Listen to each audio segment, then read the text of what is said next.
കത്തോലിക്കരെ ഇത് തന്നെയല്ലേ പെന്തക്കോസ്തുകാർ നേരത്തെ പറഞ്ഞത്? ദൈവമാതാവായ പരിശുദ്ധ മറിയത്തെ വിശേഷിപ്പിക്കാൻ സഹരക്ഷക, എല്ലാ കൃപകളുടെയും മധ്യസ്ഥ എന്നീ സ്ഥാനപ്പേരുകൾ ഉപയോഗിക്കരുത് എന്ന് വത്തിക്കാൻ ഔദ്യോഗികമായി പ്രഖ്യാപിച്ചു. വിശ്വാസകാര്യങ്ങൾക്കായുള്ള വത്തിക്കാനിലെ ഡിക്കാസ്റ്ററി നവംബർ 4 പുറത്തിറക്കിയ ഒരു പ്രബോധന രേഖയിലാണ് ഈ കാര്യം വ്യക്തമാക്കിയിരിക്കുന്നത്. ഒക്ടോബർ 14 തന്നെ മാർപ്പാപ്പ ഒപ്പുവെച്ച രേഖയാണിത്. സഭ ഇപ്പോൾ അത് ഔദ്യോഗികമായി പുറത്തുവിട്ടിരിക്കുകയാണ്. ഈ രേഖ പുറത്തു വന്നതോടെ ഇത് സംബന്ധിച്ച് ലോകമെങ്ങും വലിയ ചർച്ചകൾ നടന്നു വരികയാണ്. എന്തുകൊണ്ടാണ് ഒരു സഭയുടെ ഉപദേശപരമായ ഒരു ചെറിയ തീരുമാനം ഇത്രമാത്രം പ്രകമ്പനങ്ങൾ സൃഷ്ടിക്കുന്നത്? നമുക്ക് പരിശോധിക്കാം. യേശുവിൻ്റെ അമ്മയായ മറിയയ്ക്ക് കത്തോലിക്ക സഭ നാളിതുവരെ നൽകിയിരുന്ന അമിതമായ പ്രാധാന്യം തന്നെയാണ് ഈ വിഷയം പെട്ടെന്ന് കത്തിപ്പടരുന്നതിനും ചർച്ചാ വിഷയമാകുന്നതിനും കാരണമായി മാറിയത്. കത്തോലിക്ക സഭയുടെ പ്രസംഗകരിലും ധ്യാന ഗുരുക്കന്മാരിലുമെല്ലാം വലിയ അങ്കലാപ്പാണ് ഈ വിഷയം ഉണ്ടാക്കിയിരിക്കുന്നത്. മരിയ ആരാധനയുമായി ബന്ധപ്പെട്ട് മരിയോളജി എന്ന വിശാലമായ ഒരു ദൈവശാസ്ത്ര ശാഖ തന്നെ സഭ രൂപപ്പെടുത്തിയിട്ടുണ്ട്. മറിയ ആരാധനയ്ക്കായി അവരുടെ പേരിലുള്ള ആയിരക്കണക്കിന് പള്ളികൾ, തീർത്ഥാടന കേന്ദ്രങ്ങൾ, പുണ്യസ്ഥലങ്ങൾ, സന്യാസ സമൂഹങ്ങൾ, ആശ്രമങ്ങൾ തുടങ്ങി എണ്ണിയാലൊടുങ്ങാത്ത സംവിധാനങ്ങളാണ് കത്തോലിക്ക സഭ ലോകമെങ്ങും കെട്ടിപ്പൊക്കിയിരിക്കുന്നത്. കൂടാതെ മരിയ ഭക്തി പ്രോത്സാഹിപ്പിക്കുവാൻ മരിയയുടെ പേരിൽ ഉണ്ടാക്കിയിരിക്കുന്ന അത്ഭുത പ്രവൃത്തികളുടെ കഥകൾക്ക് കയ്യും കണക്കുമില്ല. ഒറ്റ നോട്ടത്തിൽ വത്തിക്കാൻ്റെ ഈ പുതിയ രേഖ വിപ്ലവാത്മകമാണ്. മറിയയെ മധ്യസ്ഥയായും യേശുക്രിസ്തുവിനൊപ്പം സഹരക്ഷകയായും വിശ്വസിച്ച് ആരാധിച്ചിരുന്ന, ദിനംതോറും പരിശുദ്ധ മറിയമേ തമ്പുരാൻ്റെ അമ്മയെ, പാപികളായ ഞങ്ങൾക്ക് വേണ്ടി എപ്പോഴും ഞങ്ങളുടെ മരണസമയത്തും അപേക്ഷിക്കണമേ എന്ന് കൊന്ത ചൊല്ലിയിരുന്ന ലക്ഷോപലക്ഷം വിശ്വാസികൾക്ക് തികച്ചും ഷോക്കിംഗ് ആയ തീരുമാനമാണ് വത്തിക്കാൻ ഇപ്പോൾ എടുത്തിരിക്കുന്നത്. എന്നാൽ ബൈബിൾ വിരുദ്ധമായ 1000 ഉപദേശങ്ങൾ കാലങ്ങളായി പഠിച്ചും പഠിപ്പിച്ചും വിശ്വസിപ്പിക്കുന്ന ഒരു സംവിധാനത്തിൽ അടിസ്ഥാനപരമായി മാറ്റമൊന്നും വരുത്തുവാൻ ഈ തീരുമാനം കൊണ്ട് കഴിയുമെന്ന് പ്രതീക്ഷിക്കുന്നതിൽ അർത്ഥമില്ല. കാരണം ഈ സംവിധാനങ്ങളും വിശ്വാസ സമൂഹത്തെ അന്ധകാരത്തിൽ തന്നെ നിലനിർത്തുവാനുള്ള പുതിയ വ്യാഖ്യാനങ്ങളും വിശദീകരണങ്ങളുമായി ഇന്നലെ മുതൽ തന്നെ രക്ഷാപ്രവർത്തകർ രംഗത്തെത്തിയിട്ടുണ്ട്. ഈ വീഡിയോയിൽ ഞാൻ പരിശോധിക്കുന്നത് കത്തോലിക്ക സഭയിലേക്ക് മറിയ ആരാധന എങ്ങനെ വന്നു, അതിൻ്റെ ചരിത്രം എന്താണ്, അതിൻ്റെ വ്യാപ്തി എന്താണ്, പ്രൊട്ടസ്റ്റന്റ് സഭകൾ എന്തുകൊണ്ട് ഈ വിശ്വാസം പിന്തുടരുന്നില്ല, അഥവാ മരിയയെക്കുറിച്ചുള്ള പഠിപ്പിക്കലുകളിൽ കത്തോലിക്ക സഭയും മറ്റ് ക്രിസ്തീയ സഭകളും തമ്മിലുള്ള വ്യത്യാസങ്ങൾ എന്തൊക്കെയാണ് എന്ന് വളരെ ലളിതമായി ചുരുക്കി ഒന്ന് പറയുവാനാണ് ഞാൻ ശ്രമിക്കുന്നത്. ക്രിസ്തു മതത്തിലെ ഏറ്റവും വലിയ ചോദ്യങ്ങളിലൊന്നാണ് യേശുവിൻ്റെ അമ്മയായ മറിയത്തിന് നാം എത്രമാത്രം പ്രാധാന്യം നൽകണമെന്നുള്ളത്. കത്തോലിക്ക സഭ മറിയയ്ക്ക് അതിവണക്കം അഥവാ ഹൈപ്പർ ഡൂലിയ നൽകി ആദരിക്കുമ്പോൾ പ്രൊട്ടസ്റ്റന്റ് സഭകൾ അത് മറിയയോടുള്ള ഒരു ആദരവ് മാത്രമായി പരിമിതപ്പെടുത്തും. എന്തുകൊണ്ടാണ് ഈ വ്യത്യാസമുണ്ടായത്? ഈ വിഷയത്തിൽ സഭകൾ തമ്മിലുള്ള ഭിന്നതയ്ക്ക് പ്രധാനമായ കാരണം മറിയയെക്കുറിച്ചുള്ള വിശ്വാസമല്ല, മറിച്ച് സഭയുടെ ദൈവശാസ്ത്രപരമായ അധികാരങ്ങളെക്കുറിച്ചുള്ള അടിസ്ഥാനപരമായ ഒരു വിയോജിപ്പാണ്. കത്തോലിക്ക സഭ വേദഗ്രന്ഥം, വിശുദ്ധ പാരമ്പര്യം, സഭയുടെ പ്രബോധനാധികാരം എന്നിവയുടെ 3 കാലുകളുള്ള പീഠത്തിൽ തങ്ങളുടെ വിശ്വാസം സ്ഥാപിക്കുവാൻ ശ്രമിക്കുന്നു. അതേസമയം പ്രൊട്ടസ്റ്റന്റ് ദൈവശാസ്ത്രത്തിൻ്റെ അടിസ്ഥാന ശില വേദഗ്രന്ഥം, അതായത് ബൈബിൾ മാത്രമാണ്, അഥവാ സോളാ സ്ക്രിപ്ചുറ എന്ന തത്വമാണ് ഇതിൻ്റെ അടിസ്ഥാനം. ഒരു വിശ്വാസ പ്രമാണം സത്യമാകണമെങ്കിൽ അത് ബൈബിളിൽ വ്യക്തമായി പഠിപ്പിക്കുകയോ അതിൽ നിന്ന് യുക്തിസഹമായി സ്ഥാപിക്കപ്പെടുകയോ ചെയ്യണം എന്നതാണ് സോളാ സ്ക്രിപ്ചുറയുടെ അടിത്തറ. എല്ലാ പ്രൊട്ടസ്റ്റന്റ് സഭകളും മറിയയെ ബഹുമാനിക്കുകയും ആദരിക്കുകയും ചെയ്യുന്നുണ്ട്. മറിയം പ്രസവിച്ചത് മനുഷ്യനായി അവതരിച്ച ദൈവപുത്രനെയാണ്. ഈ അംഗീകാരം മറിയയ്ക്ക് അമിതമായ പ്രാധാന്യം നൽകാനല്ല, മറിച്ച് ക്രിസ്തു പൂർണ്ണ ദൈവവും പൂർണ്ണ മനുഷ്യനുമാണെന്ന സത്യം ഉറപ്പിക്കുന്നതിന് വേണ്ടിയാണ്. കത്തോലിക്ക സഭയിൽ 1854 1950 നിർവചിക്കപ്പെട്ട മരിയൻ വിശ്വാസ പ്രമാണങ്ങൾ അഥവാ ഡോഗ്മാസ് വേദഗ്രന്ഥത്തിൽ ഇല്ലാത്തവയാണ്. ഇനി എന്തൊക്കെയാണ് ഈ വിശ്വാസ പ്രമാണങ്ങൾ അല്ലെങ്കിൽ ഡോഗ്മാസ് നമുക്ക് നോക്കാം. കത്തോലിക്ക സഭ നിർവഹിച്ചിട്ടുള്ള 4 പ്രധാന മരിയൻ ഡോഗ്മാറ്റുകൾ: 1 ദൈവമാതാവ്, 2 നിത്യകന്യകാത്വം, 3 അമലോത്ഭവം, 4 സ്വർഗാരോപണം. ഓരോന്നായി പരിശോധിക്കാം. ദൈവമാതാവ് തിയോടോക്കോസ് എന്ന സ്ഥാനം മറിയയുടെ കത്തോലിക്ക ആരാധനയുടെ അടിസ്ഥാനമാണ്. ഇത് ബൈബിളിൽ നേരിട്ട് ഉപയോഗിക്കുന്ന ഒരു പദമല്ലെങ്കിലും ഈ ശീർഷകം ഔദ്യോഗികമായി അംഗീകരിക്കപ്പെട്ടിരിക്കുന്നതിനാൽ ക്രിസ്തുവിനോടൊപ്പം പ്രാധാന്യമുള്ള ദൈവിക പദവി മരിയയ്ക്കുണ്ടെന്ന വിശ്വാസം വിശ്വാസികളിൽ രൂഢമൂലമാക്കപ്പെട്ടു. 5-ാം നൂറ്റാണ്ടിൽ ക്രിസ്തുവിൻ്റെ വ്യക്തിത്വത്തെക്കുറിച്ച് വലിയ വിവാദങ്ങൾ സഭയിൽ ഉയർന്നു വന്നു. യേശുവിൽ മനുഷ്യ സ്വഭാവവും ദൈവിക സ്വഭാവവും എങ്ങനെ നിലനിൽക്കുന്നു എന്നതായിരുന്നു പ്രധാന തർക്കം. നെസ്തോറിയസ് എന്ന പാത്രിയാർക്കീസ് യേശുവിൻ്റെ മനുഷ്യ സ്വഭാവത്തെ മാത്രം കണക്കിലെടുത്ത് മറിയയെ ക്രിസ്തുവിൻ്റെ അമ്മ, അതായത് ക്രിസ്റ്റോടോക്കോസ് എന്ന് വിളിക്കുവാൻ വാദിച്ചു. AD 431 എഫെസോസ് കൗൺസിൽ ഈ വീക്ഷണത്തെ തള്ളിക്കളയുകയും മറിയയെ ദൈവമാതാവ് തിയോടോക്കോസ് എന്ന് ഔദ്യോഗികമായി പ്രഖ്യാപിക്കുകയും ചെയ്തു. യേശുക്രിസ്തു പൂർണ്ണ മനുഷ്യനും പൂർണ്ണ ദൈവവുമാണെന്ന വിശ്വാസത്തെ ഉറപ്പിക്കുന്നതിനാണ് തിയോടോക്കോസ് എന്ന വാക്ക് കൊണ്ടുവന്നത്. എന്നാൽ ഈ പ്രഖ്യാപനം മറിയയ്ക്കൊരു ദൈവശാസ്ത്രപരമായ സ്ഥാനക്കയറ്റം നൽകി എന്നുള്ളതാണ് വസ്തുത.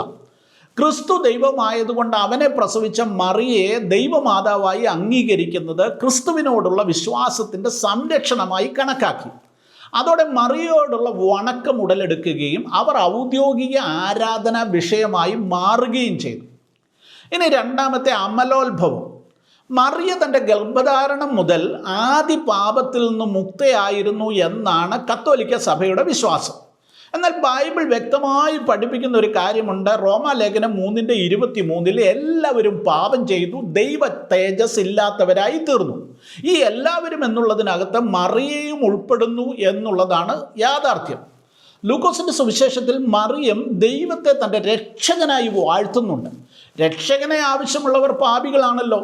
മറിയയെ പാപരഹിതയായി കാണുന്നത് രക്ഷയുടെ സാർവത്രികതയെക്കുറിച്ചുള്ള സുവിശേഷ സന്ദേശത്തിന് വിരുദ്ധമാണെന്ന് പ്രൊട്ടസ്റ്റന്റ് സഭകൾ വിശ്വസിക്കുന്നു. മൂന്നാമത്, നിത്യകന്യകാത്വം.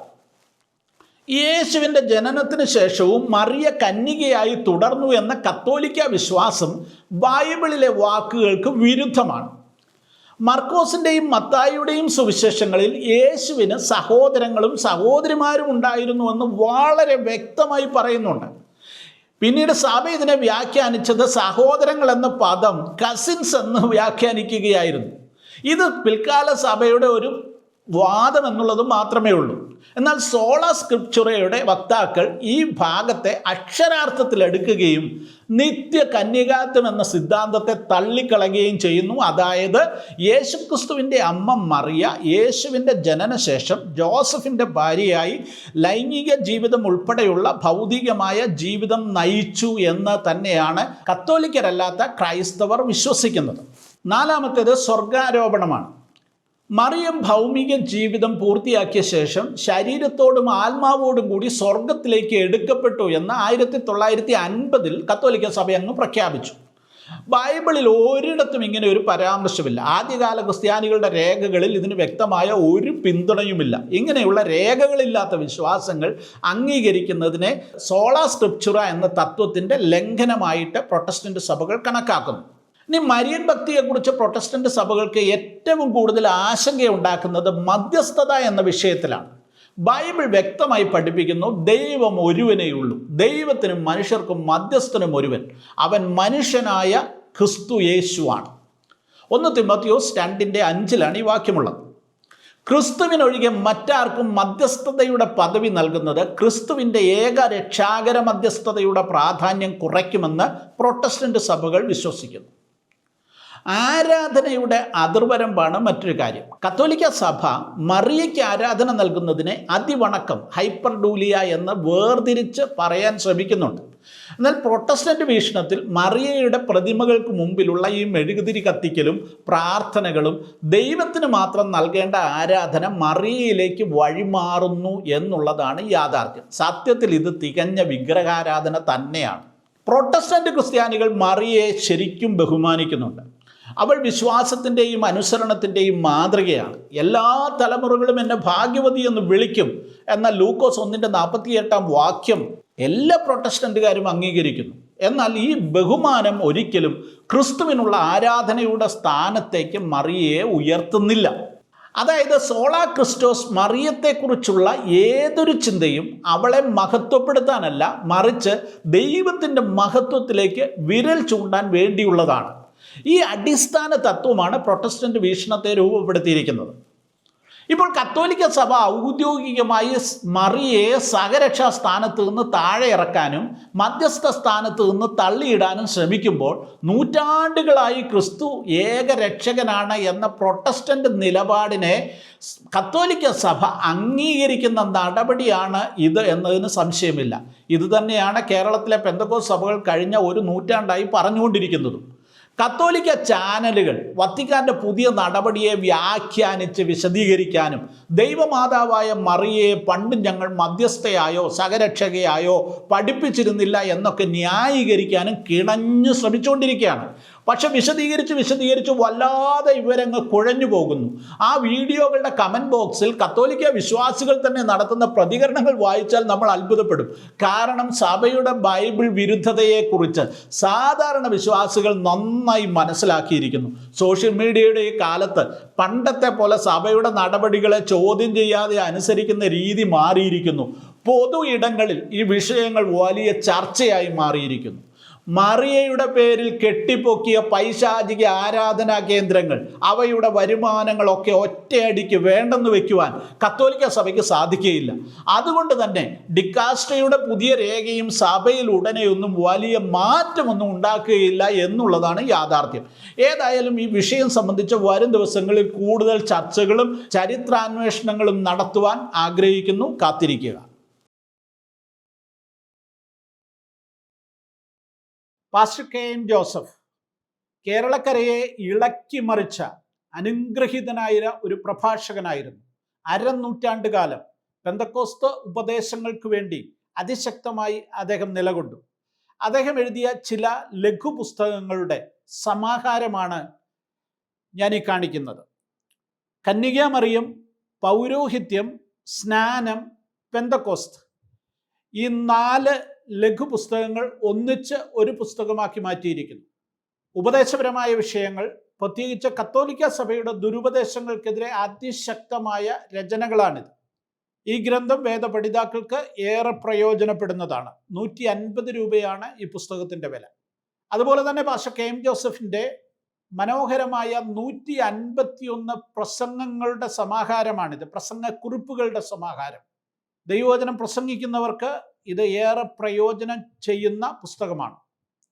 ഇതോടൊപ്പം മറ്റ് 2 പുസ്തകങ്ങൾ കൂടെ ഞാൻ നിങ്ങളെ പരിചയപ്പെടുത്തട്ടെ. ഇന്നും നാം സാത്താൻ്റെ തന്ത്രങ്ങളെ അറിയാത്തവരോ, ലഫ്റ്റനന്റ് കേണൽ ഏബ്രഹാം PV എഴുതിയിരിക്കുന്ന മനോഹരമായൊരു പുസ്തകം. ഇത് ഞാൻ തന്നെ രചിച്ചിട്ടുള്ള ലേഖനങ്ങളുടെ സമാഹാരമാണ്, ബ്ലാക്ക് ആൻഡ് വൈറ്റ്. ഈ 4 പുസ്തകങ്ങൾക്കും ഓരോന്നിനും 150 രൂപ വീതമാണ് വില. ആകെ 600 രൂപ. എന്നാൽ ഇപ്പോൾ ഈ പുസ്തകങ്ങൾ ഒന്നിച്ചെടുക്കുന്നവർക്ക് പകുതി വിലയ്ക്ക്, അതായത് 300 രൂപയ്ക്ക് ഈ പുസ്തകങ്ങൾ ലഭിക്കുന്നു. ഇതോടൊപ്പം സ്ക്രീനിൽ കൊടുത്തിട്ടുള്ള ആ വാട്സപ്പ് നമ്പറിലേക്ക് 4 ബുക്സ് എന്ന് ടൈപ്പ് ചെയ്ത് നിങ്ങളുടെ അഡ്രസ്സ് അയയ്ക്കുക. നിങ്ങൾക്ക് ഈ പുസ്തകങ്ങൾ ബൈ പോസ്റ്റ് അയച്ചു തരുന്നതായിരിക്കും.